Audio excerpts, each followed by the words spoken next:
matin me suis levé, c'était dimanche. À la carriole, j'ai attelé la jument blanche. Pour m'en aller au marché dans le chef-lieu du comté, paraît qu'il y avait des généraux à vendre. Mais le soleil écrasait tant la route blanche, la jument s'arrêtait si souvent sous les branches, que lorsque je fus rendu, on ne m'avait pas attendu et tous les généraux étaient vendus.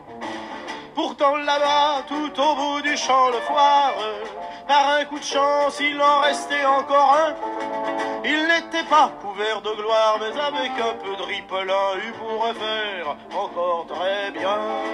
Je l'ai échangé contre un cajot de pommes pas mûres, 4 choux-fleurs et une tartine de confiture. Tout ça pour un général, c'était vraiment pas trop mal. Et puis je l'ai, hop, chargé dans la voiture. À la maison, on m'a fait des reproches amers. Encore une fois, pareil que je m'étais laissé faire. Un général dans cet état, ça valait beaucoup moins que ça. Mais puisque c'était fait, tant pis pour moi. Nah. Et puis les gosses ont eu peur de sa moustache. Elle était rousse et ça les faisait pleurer. On lui a coupé d'un côté, mais le chien s'est mis à aboyer. Alors on a laissé l'autre moitié. Il fichait rien pour pas salir son beau costume. De temps en temps, il épluchait quelques légumes ou réparait l'escabeau ou débouchait le lavabo. Mais il ne savait même pas jouer du piano. Pourtant, certains soirs d'été, le général s'asseyait sur la paille et les yeux perdus dans l'immensité, il nous racontait ses batailles. Il nous parlait des Dardanelles quand il n'était que colonel, et de la campagne d'Orient quand il n'était que commandant, l'épopée napoléonienne quand il n'était que capitaine, et puis la guerre de 100 ans quand il n'était que lieutenant, les croisades et Pépin le Bref quand il n'était que sergent-chef, et les éléphants d'Hannibal quand il n'était que caporal, les Thermopyles Léonidas quand il n'était que 2e classe, et Ramsès II la première guerre quand sa mère était cantinière. Et le général, jusqu'au petit matin, déroulait le fil de son immense histoire.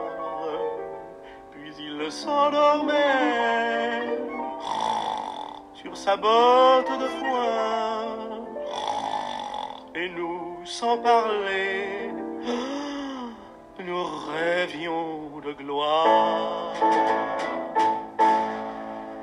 Il est resté comme ça chez nous jusqu'à l'automne, sans travailler, sans trouver la vie monotone. Ça nous a même étonné d'apprendre par le curé qu'il avait fait 2 jumeaux à la bonne. 1, 2, tiens. Et puis voilà, par un beau matin de décembre, il est entré sans même frapper dans ma chambre. Il venait de lire dans le journal qu'on le nommait maréchal. Alors il nous quittait, c'était fatal. Et voilà, je l'ai reconduit en carriole jusqu'à la ville. On m'a rendu mes choux-fleurs et mes cajots. Et sans émotion inutile, sans pleurer, sans se dire un mot, on s'est quitté en vrai héros. À la maison, la vie a repris sans aventure. Y a plus personne pour nous faucher nos confitures. Le général au bistrot avait planté un drapeau pour la patrie. J'ai payé la facture. Je ne suis plus jamais retourné au marché, mais quelquefois dans le ciel de la nuit d'été, on voit briller 5 étoiles, et ça nous fait un peu mal. On n'achetait jamais un général.